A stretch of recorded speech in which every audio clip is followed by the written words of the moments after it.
여러분, 지금 한국 기업들이 공장 싸들고 미국으로 도망가고 있습니다. 현대차 28조, 삼성 50조, SK하이닉스 수십억 달러 전부 미국으로 갑니다. 왜 그럴까요? 트럼프 관세 때문이라고요? 절반만 맞습니다. 진짜 이유는 따로 있습니다.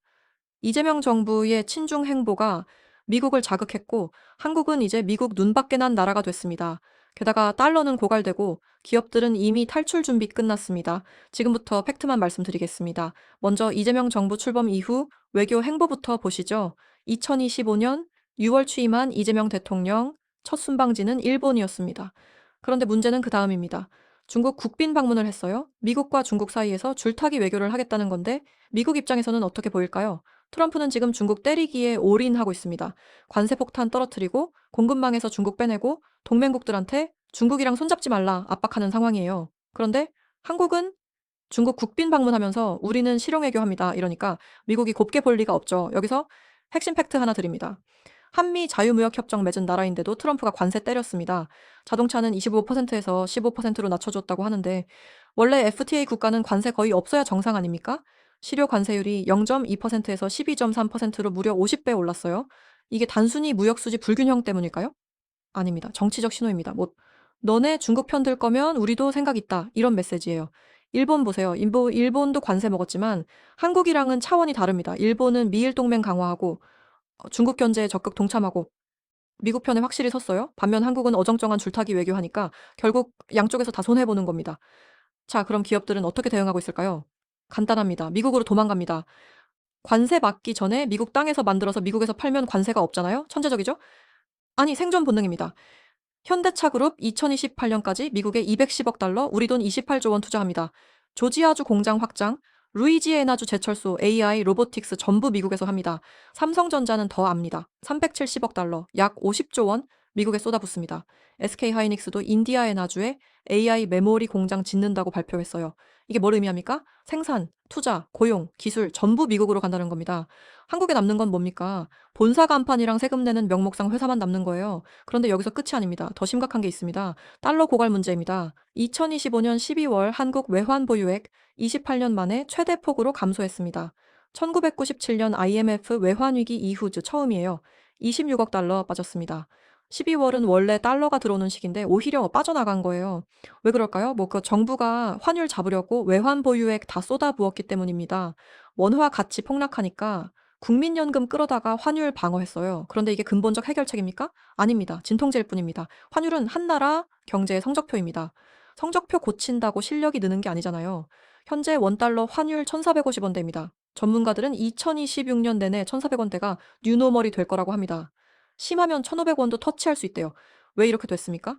첫째, 한미 금리 격차. 미국 금리는 3.75에서 4.0%, 한국은 2.5%, 격차가 1.5%포인트나 됩니다. 돈은 금리 높은 곳으로 가는 게 당연하죠. 외국인 자금 빠져나가고 원화 약세 가속화됩니다. 둘째, 국민연금 해외 투자. 2025년 8월 기준 국민연금 해외 투자 771조 원입니다. 올해만 70조 늘었어요. 달러 사서 해외 주식 사니까 환율 오르는 거 당연하죠. 셋째, 서학개미. 개인 투자자들 해외 투자 306조 원입니다. 매달 50억 달러씩 빠져나가요. 수출로 벌어온 달러가 다시 해외로 나가는 구조입니다. 그런데 진짜 문제는 따로 있습니다. 기업들이 이미 도망칠 준비 끝났다는 겁니다. 2025년 상반기에만 2,400개 기업이 해외로 나갔습니다. 같은 기간 국내로 돌아온 유턴 기업은 고작 5곳입니다. 2,400대 55. 이게 정상입니까? 관세청 자료 보면 더 충격적입니다. 2025년 한 해 동안 은행 통해 지급받은 무역대금과 세관 신고 수출입 금액 차이가 2,900억 달러, 우리 돈 427조 원입니다. 최근 5년 중 최대치예요. 무슨 뜻이냐? 기업들이 번 돈을 한국으로 안 가져온다는 겁니다. 해외에 쌓아두고 있어요. 왜 그럴까요? 한국에 가져오면 세금 내야 하고 규제받고 이 노조 눈치 봐야 하니까요. 차라리 해외에 두고 현지에서 재투자하는 게 낫다는 계산입니다. 실제로 한국 CXO 연구소 자료 보면 25개 대기업 그룹이 캐나다와 멕시코에만 201개 해외법인 운영 중입니다. 삼성 68곳, 현대차 28곳, 이게 다 뭡니까? 탈한국입니다. 스타트업은 더 심합니다. 이미 싱가포르 법인 전환이 유행이에요. 샌드버드 같은 K 스타트업은 미국 본사 옮기고 유니콘 됐습니다. 한화, 효성, LS 같은 대기업도 해외 세컨드 본부 검토 중이래요. 상속세 회피, 노사 문제 회피, ESG 규제 회피. 이유는 명확합니다. 더 충격적인 통계 하나 더 드립니다. 2025년 한국 떠나는 100만 달러 이상 고액 자산가 2,400명입니다. 3년 전보다 6배 증가했어요. 유출 자산 규모 약 21조 원. 세계 4위 부자 탈출국입니다. 왜 떠날까요? 세계 최고 수준 상속세, 불리한 사업 환경, 노란봉투법, 중대재해법 같은 규제 폭탄. 여기서 기업하면 죽습니다. 그러니까 도망가는 겁니다. 정리하겠습니다. 트럼프 관세는 표면적 원인입니다. 진짜 원인은 이재명 정부의 친중 외교가 미국을 자극했고 달러 고갈 사태가 심각하며 기업들은 이미 탈한국 준비 끝났다는 겁니다. 한국은 지금 세 가지 위기에 동시에 직면했습니다. 외교 위기, 환율 위기, 산업 공동화 위기. 이대로 가면 제2의 IMF도 가능합니다. 1997년처럼 외환 보유액 부족 때문이 아니라 정책 신뢰 상실과 경제 펀더멘털 붕괴 때문에 위기가 올 겁니다. 미국은 기회입니까? 부담입니까? 기업 입장에서는 기회입니다.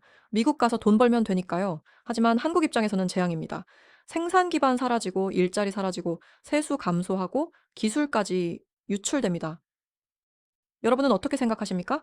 이재명 정부의 줄타기 외교 제대로 가고 있습니까? 기업들 도망가는 거 보고도 손 놓고 있어야 합니까? 댓글로 여러분 의견 들려주세요. 그리고 이 영상 주변 분들한테 꼭 공유해주세요.